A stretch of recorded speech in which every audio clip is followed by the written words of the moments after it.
Now what we're going to do is bring Modi. Can you say Modi? Maori. You don't eat anything. Give it to me. No more for you. This is the oyster, right? Yes, very delicious. Pew pew. Made of kawa kawa. It's in no compared. स्वागत है आप लोगों का हमारे एक और नए vlog में। और ये जो वीलॉग है ये कंटिन्यूएशन है हमारे पिछले वीलॉग का, जो कि हम थे ते पुया में। तो ते पुया में हमने आपको मॉर्निंग का सारा व्यू दिखा दिया, मॉर्निंग गीजर्स का ये ड्रोन व्यू दिखा दिया। अब बढ़ते हैं आगे। So long, artists from, I don't know, our cave paintings at that time, right up to Michelangelo, the statues of David, and everything in between. Literally, this is how we've sort of captured our time, our histories, our events, just through our art, our buildings, our protocols, our dancing, and also our oral traditions, before we had a written language. So essentially that's all we have basically here. Now 1967, when we officially started our school, we had 3 master carvers and 7 students from different tribal backgrounds, from different regions, all from New Zealand. Now I'm happy to say, when we did start with 7 students, we still have one of those students here with us today. His name is Clive Ernest Fugle. Do we have any Fugles here?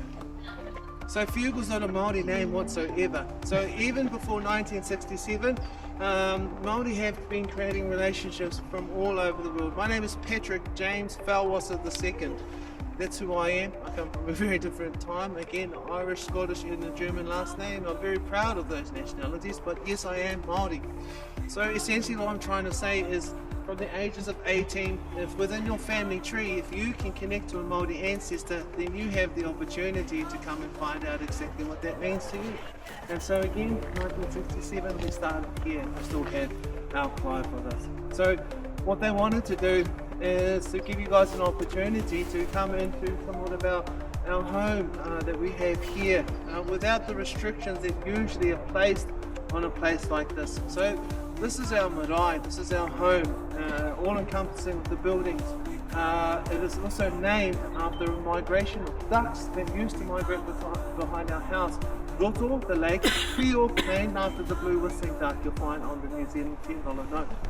So again, that does speak to us as a people, utilising again our environment for whatever they may look like. So I don't know if you've been around a murmur of bird or a lot of birds, but they can be one, loud, but kind of intense. So later on, when you do go hopefully to a show or dinner in your show, you will see how intense gaining access into our house is going to look like. So that's our pōwhiri. And now, with our 7 our master carvers and our 7 students, they didn't want to place those restrictions on us. So this marae place is very unique. It's probably the only one within not only New Zealand but also the world where we can just gain access by just walking through. We don't have to have a traditional welcoming, essentially. So that's what's different. Just one example of what maybe a typical marae may look like. So we've just walked through the doorway, which is called the Rotorua. The doorway connected to our whare, or the big house, our whare nui, or our ancestral house. That is dedicated to really one-on-one types of learnings in there, dedicated to Hatu Patu, one of our ancestors who arrived on our canoe, or Te Aroa. The one to the left of me, can you say Pātaka? Pātaka. So that is our food store warehouse. What the house is, the look of it gives you an idea of food, but it's also the surface patterns in combination with the look of the place of the architecture. If that house was made out of my favourite chocolate, it looks like I went to take a bite and I left my teeth marks there. So you'll see this reoccurring pattern all over and around it, solely for abundance, solely for food. So that's our food store warehouse. Now, here's our kitchen, or our other part of the call, restaurant. Now, that little house right there, also like our pātaka, but elevated a little bit higher. Now, this is called a whata rangi, an elevated sort of jewellery box, or a vault, or a bank.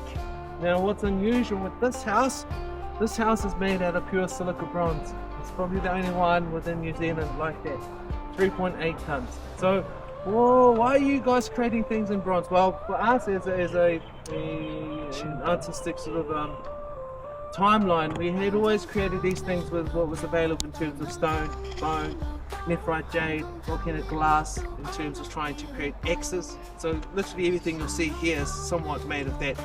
Whereas this, well, we, compared to our timbers, can last maybe 300-400 years of taking care of. But compared to bronze and copper, artifacts unearthed around the world look like time had not touched them. So we're trying to extend ourselves from hundreds of years to thousands of years, I suppose you could say. Now, that is a boat. So the things of value, well, anything that would be used into creating these types of things, from our stone, our nephrite jade, Ponoma greenstone, and you found in the South Island, albatross bone are used for weaving in terms of making our attire, our cloaks, our kuruwai, those types of things. Would be stored in there. Nowadays, what will they find of value? I don't know, bank accounts, cryptocurrency. Really, again, anything that is of value to you, that's what that is there.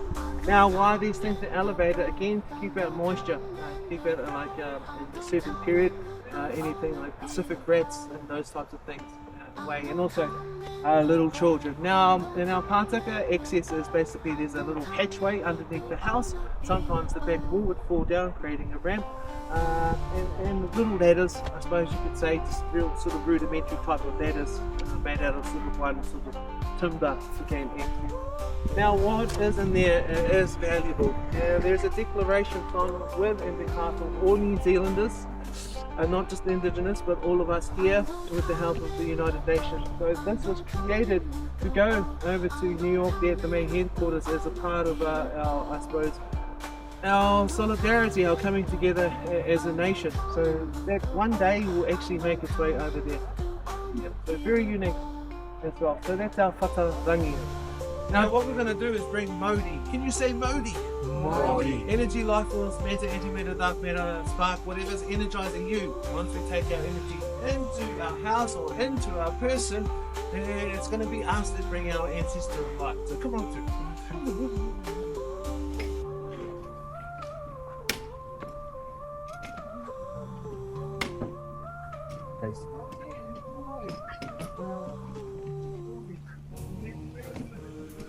Maybe find some clarity on who and what we're about.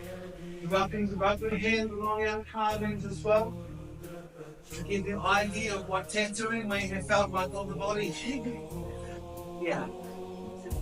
So again, everything is really just identifying who we are, missing our way. Now tattooing is what we see on the left hand side is the heart, the one side, the female. So I'm going to give you a design, and this is her design.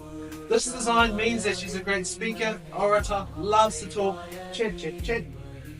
Dad's side, right hand side, same sort of design. But this design on my dad's side, well, it lets me know that he's a great listener.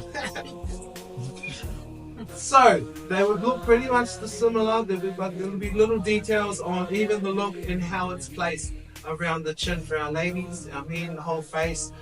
And basically up and down, and that's really basically as basic as I can get it as well. So just today I've a 50% off tattooing if anyone would like one. Now, in aspects, one aspect within our three departments is learning the traditional knowledge on how to create the traditional tools. So again, going back to different stones, also finding the handles within our trees, then combining our stone and our tree handles together by the way of forming 10x. Then, of course, within our volcanic home, we're lucky with very rich red clay, so that's our pigment for our natural paints. And so that's one aspect that they'll have to learn within our carpentry department.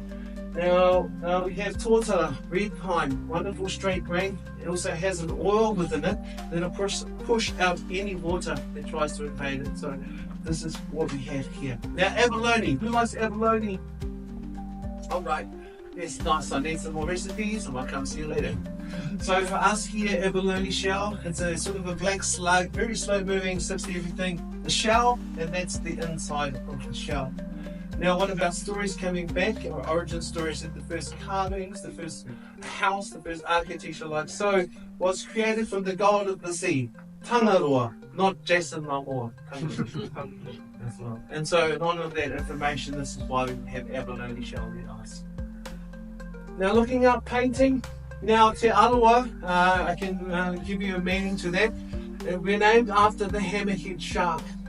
Yes, you're probably wondering how, because you live inland. Well, before we left our Pacific home by gaining the knowledge on how to get to New Zealand, when we left our Pacific home, our canoe ran into a very large whirlpool. Now, finding out that from scientists today that the only shark that can swim in and out of whirlpools is a hammerhead shark. So back to the story. As we were going down, our spiritual navigator, Rotorua, sent a message out to the god of the sea, Tangaroa, and well, that's exactly what turned up. So big enough, again, bigger than our ship, we're able to be followed and guided out of that whirlpool. Then when we landed at Maketu, we did change our name from the Atua Matua to Te Arawa. Now what does that mean? Well, the sayings, Maori sayings come from there. I will not go down dying like an octopus, I will go down dying like a shark, and everything from that as well. No,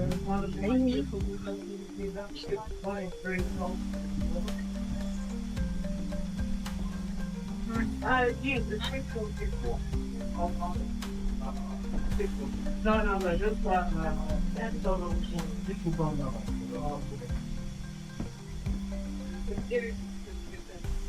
Per year, it's still for take about 5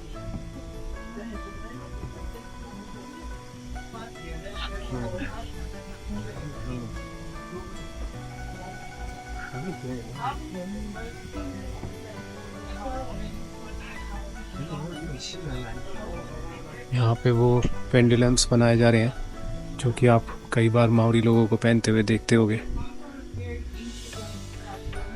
stones, ग्रेफाइट्स, ये सब use करके ये बहुत सारी अलग अलग चीज़ें बनाते हैं। इनके रिलीजन का, इनके कल्चर का हिस्सा है ये। So in our first two cases, first one, that's our sort of Pacific time, leaving our Pacific home, gaining the knowledge how to get to New Zealand.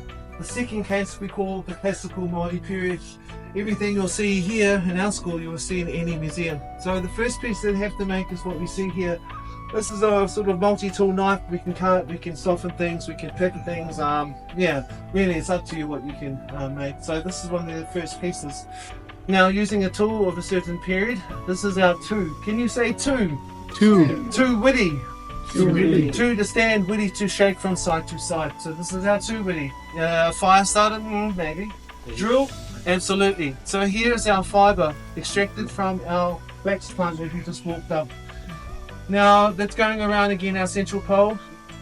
Then we have is our counterweights and balance here. Now usually jasper is pretty good to make holes within the majority of what we have in terms of our materials here. Now the fastest the student was able to create a hole from one side was 4 hours. Yes, 4 hours folks, like so. Hey! Oh. Again, I'm not an artist. Yeah, just like to play with toys. And finding the material, getting it to my grandfather, he may shape it. Give it to my dad, maybe define it, maybe put one hole in it, give it to me, I'll put the two holes in it, and then find the porting, and then here we have is our ancestral, treasure. Then basically what they're going to do is exactly that, to get an understanding. Now where we are today, well, we've got industrial grade diamond cutting tools, we've got oculars, we've got micromotors, literally everything. I suppose we can achieve everything in not 3 or 4 generations, but maybe 3 or 4 months. Yeah, essentially. And so what they will take all that learning and still apply it. So they go from something very simple to something very intricate and detailed to what you see on these next two cases. Now the only place we can find greenstone again is the guardians of greenstone, the Naitahu whānau, or the Kaitahu family on our South Island. So the west coast there is an area specific to our New Zealand greenstone as well. Whalebone, again, from our tribal groups who live within those areas. So since we've started in 67, Again, many of those descendants, the next generation of artists, have sort of kept those bonds together from that period. So usually, let's say the next generation of carver, of ancestors, then they bring usually the material. There's also trading and whatnot, and bartering and all those sorts of things that can be done. But essentially, this is what we have here. So any questions? Got two more stuff together. Our next department, we have John again, pictured on our back wall, our first master carver. A little bit about this wonderful family. I performed alongside his daughter for a few years, enjoyed that again. And we're lucky that today we have his grandson also in the same department, Aaron. Now John, there is our carvings on the wall are called Po, P-O-U. You can say it twice, very nice, Po. Again, we have different images, different styles, different tribal outlooks or takes on themselves. Again, we've got our Po bodies look more humanistic, some look more, serpentine, sort of snake-like. Again, in our first Po on the wall there, holding a musket. Now, why is he holding a musket? I don't know, just to remember again at a time where muskets were a thing. Well, in terms of our tribal home, they played a very big part. They're making us or breaking us. Now, and then we have our others. And so essentially they're just examples of just tribal styles.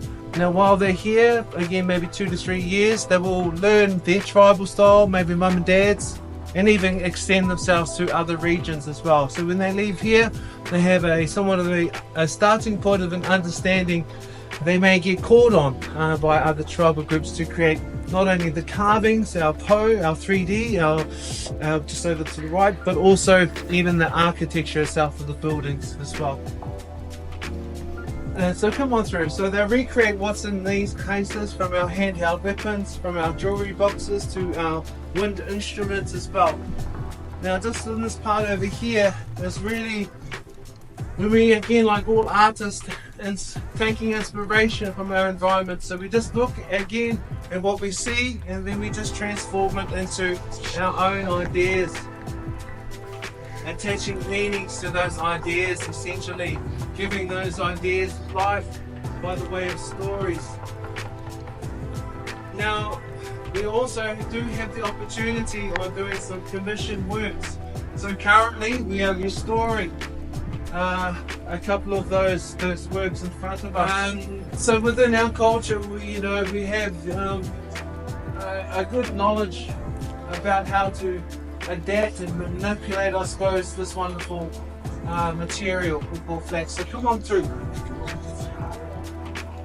Now in New Zealand's history, flax was used to service any types of ships, from whaling ships in general, dropping people off for their masts, for their ropes, for their anchor ropes and those types of things as well.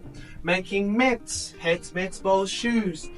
Taking the fibre, extracting it out like a silk and creating again our garments, our garb, our attire, our cloaks, our kuruwai and those types of things. So very versatile again plant life. Doesn't look like much, but essentially if you have a knowledge base like what we do, which again carried from our Pacific time to today, yeah, it's been nothing but I suppose a wonderful plant life that has literally covered us for a very long time as well. So for those who are into weaving, any I suppose, what do you call them? Doing knitting, any tapestry still? No? Yes, absolutely, may continue. Again, it's a school. I'm not an artist, but I do appreciate from those types of things as well. So any questions at all? We are going to get into our next spot very shortly. Okay. Do any women work in the workshops, do carvings? It's just men. You are the only one to stay there for all day. I was waiting for that. Yes, so built on tradition. We have our reasons why, because women are more of the creators, so more security was needed around our women, keeping them safe and whatnot. It wasn't the fact that we couldn't have women carvers. It's just that this place was built on tradition, but every other place that has come within our place, in our regions, give the opportunity to women carving. because the other idea, they are the creators of life. So you might make something, go to sleep, and it's alive. There's none. But currently we do have the next intake very shortly in June. We'll have 5 and two are women, and they're going to join our first department, our jewelry making department, which is new as well. So it's going to be very cool. All right. So just in front of me, just to the left. So the traditional aspect to this is roughly 70 to 100 different varieties of flax. So sometimes the choice of flax will again give you an end product such as this. Everything you see here is the natural fibers, but also using natural dyes. So to get our black pigment here, like many places around the world, many cultures using swamp mud, black paint. And so what we're doing here is, this is flax. It's gone from a flat to a cylindrical shape as it's dried, but also we've imprinted a pattern or a design or meaning by the way of basically making cuts on either side, front and back, taking those cuts and exposing the fibre to take on the colour. And so this is called a pew. Can you say pew? Pew. Awesome. Say it twice. Pew pew. I'm just trying to, sorry. Yeah, it's a long day. No. So here's our pew. Want to wear one of these? So here's our pew right here. Natural again, the material, but also the design and the dye. So after I've launched harvest, let's say maybe 500. I'm about a 500 type of guy. So I've done this. I've put on the pattern by the way of using the pattern board. Then after I've done that, I'm using this tool here. This is sort of tool to try and take off. तो भाई हमारा tour है वो खत्म हो चुका है. अब हम जाएंगे अपने बफे के लिए. वो देखते हैं कैसा रहेगा. Look at your face, camera still. Fine. But for now, if you're going to the restaurant, following me to the restaurant. Come on through. Yes. So for those who are going to the restaurant, I'm taking you there. For those who are leaving, that's what it's it. So come on through.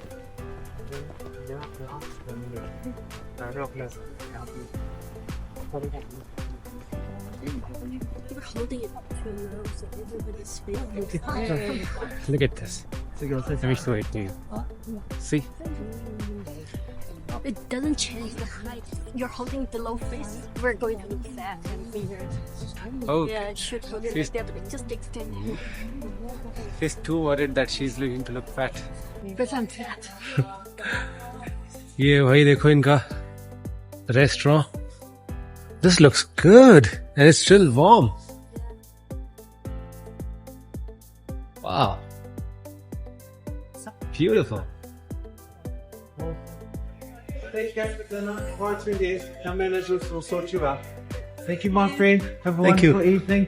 Yeah. So if you're booked your dinner, right through there. That's only part of that. So 58. Wow. Okay. Oh, so nice. So which side are we going? I think. Yeah, there. Table numbers are over there. Hey. Did you guys see your table number? Yeah. Table 58 on the day. Table 12. Table 12 on the right hand side next to the buffet la. Did you see the table number? Wow. Look at this. Over there. Wow. तो ये हफ्ते को उन्होंने table number दिया था भाई 12. Look at this.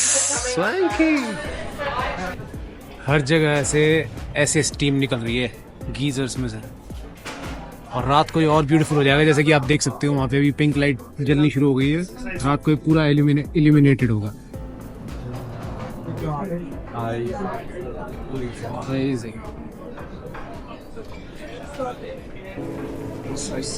ये है भाई इनका खाना. बाकी वो पूरा आपने देख लिया है, बफे लगा हुआ है वहाँ पे। बढ़िया एक्सपीरियंस है यार। और अभी तो रात का टूर और बचा है। We still have to see the haka performance, right? Yeah, and the night geezers. This spring, we just got from there. Yeah, It's made of kawa. It's a local herb. So it's a local herb. Yeah. Okay. Those local leaves we've seen everywhere in our walks. I think they boiled it and make it into a drink, but very light.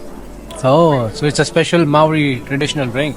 You can only find these plants in New Zealand. And Maori people use it for I don't know what. Wow. Medicine for them. It tastes like kombucha. Really. Try it. Time for round 2. This is the oyster, right? Yes. Okay. The first time I'm going to try oyster. It's going to be very raw. Be careful. Not be careful. Be prepared. It will be very raw, Yeah. as in. It's very thick seafood flavor. Very fishy flavor. Okay. So Put on both this and the mushroom. can you just lift them up so that I do not pour them on the rest of the plate? Just keep it away here. Okay, I think this is all right. And then how do I? Okay. So just like that.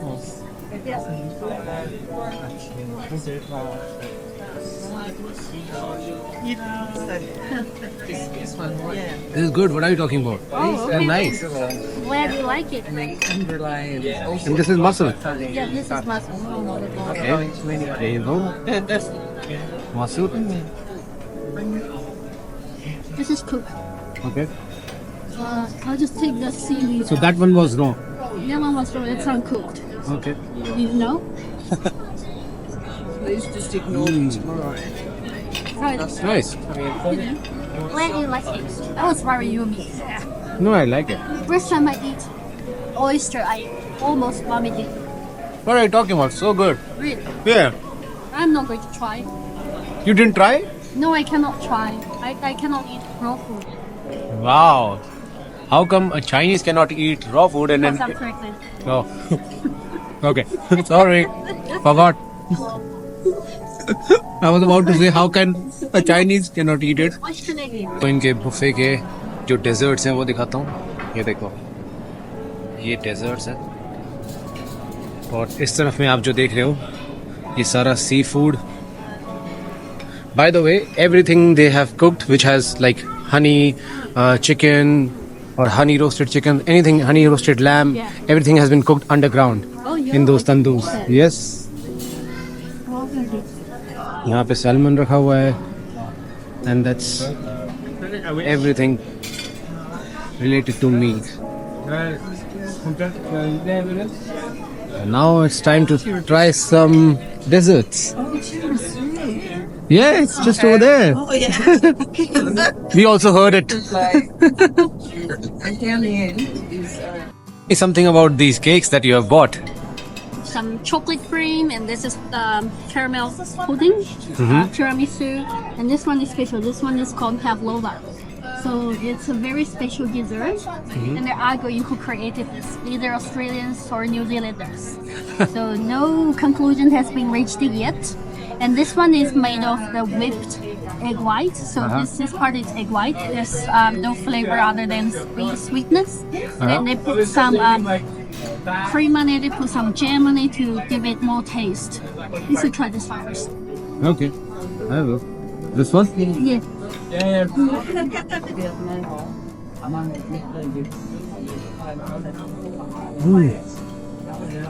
Too sweet. It's too sweet for you. It'll be too sweet for me. Don't eat it. Okay. Tiramisu. It has some kind of wine, Yeah. I guess. Yeah, rum. Rum, yeah, I can taste some alcohol in it. Yeah, you don't eat it. You don't eat anything. Give it to me. No more for you. That's all mine. ये देखो भाई, रात को कुछ ऐसा दिखता है ये. और अभी हम इसके पास भी जाएंगे और ड्रोन भी उड़ाएंगे, फिर दिखाता हूँ आपको। मजा आने वाला है भाई, भयंकर मजा।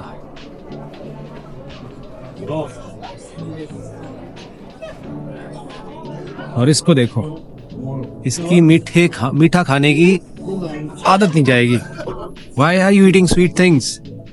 It's not good for you. So, it's not good for you. Doctor has said no to sugar. It's not good for anyone. I never eat so much of sugar. Just because of you, I have to finish all the sugar. I want to take my time to finish little. Why are you even eating it? No.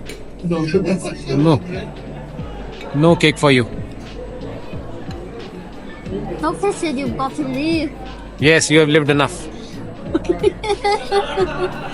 Who will say that? So we're not just inviting you to be a part of a show here this evening, we're actually inviting you to be a part of our culture, even just for a small time. Sound good? Yep.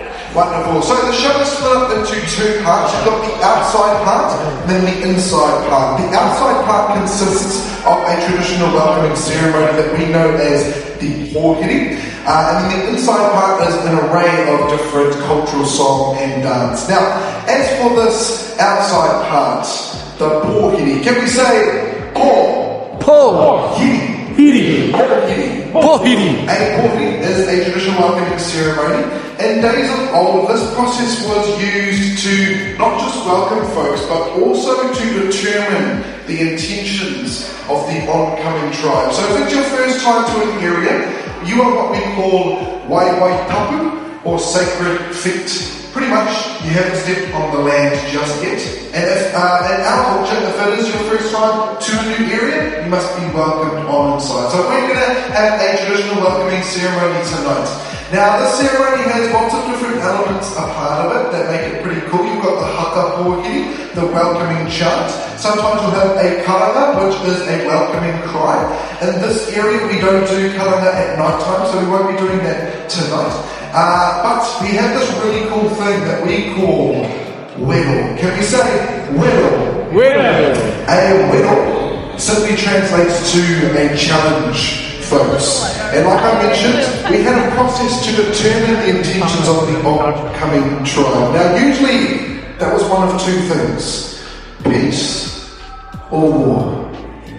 So how are we feeling tonight, folks? Peace. Peaceful, very good. If you want war, we'll put you right at the front there. So hopefully we're feeling nice and peaceful. Yes, hopefully maybe a bit cold as well. But yes, we'll get you inside there in no time.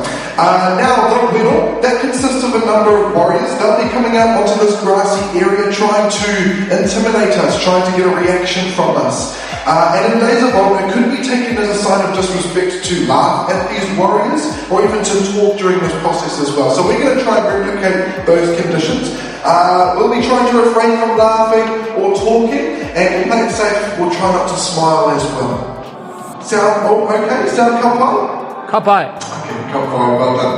Now, the warriors, yes, they will be challenging us as a whole, but they'll actually be challenging one particular individual, and this individual goes by many names in our culture. Many names, but tonight, our representative goes by the name of Andrew Davis. Come on up here, Andrew. How about a round of applause for Andrew? Yeah.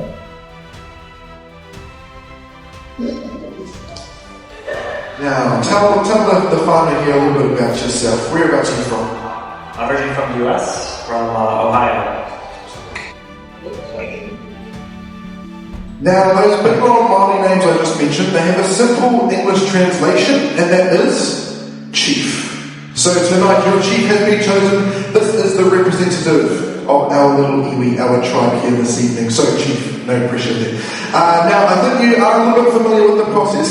Just to refresh yourself and possibly to let folks know what's going to happen. Those warriors are going to come on out onto the grassy area. They'll be wielding the taiaha, the three-quarter staff, and they'll be trying to intimidate our chief here and also all of us as well. Now, the chief's job is to pretty much be be the face of everybody here, and so he's kind of going to be trying to remain as stoic as he possibly can be, and I can see that he's already got that under lock. Now, the warriors, they'll place down a token of peace, usually taking the form of a leaf or a fern, and चलो भाई, अब बारी है पॉफरी experience करने की। इसके बारे में मैंने बहुत पढ़ा है, बहुत सुना है, लेकिन आज मैं पहली बार ये लाइव देखने जा रहा हूँ। और इसके बाद प्रस्थान किया हमने माओरी मरायास की तरफ, और इस मराया के अंदर एंट्री लेना कम्प्लीटली उनके ऊपर डिपेंडेंट होता है। पूरा वो एक रिचुअल करते हैं आपको इनवाइट करने के लिए, जो कि बहुत ही ज़्यादा इंटिमिडेटिंग है, और वो आपको देखने को मिलेगा हमारे अगले व्लॉग में। तो जुड़े रहिए और बने रहिए हमारे साथ। तब तक के लिए कीप ट्रैवलिंग। और यही है वो मरायास जहाँ पे हम अगले व्लॉग में एंट्री लेके दिखाएंगे।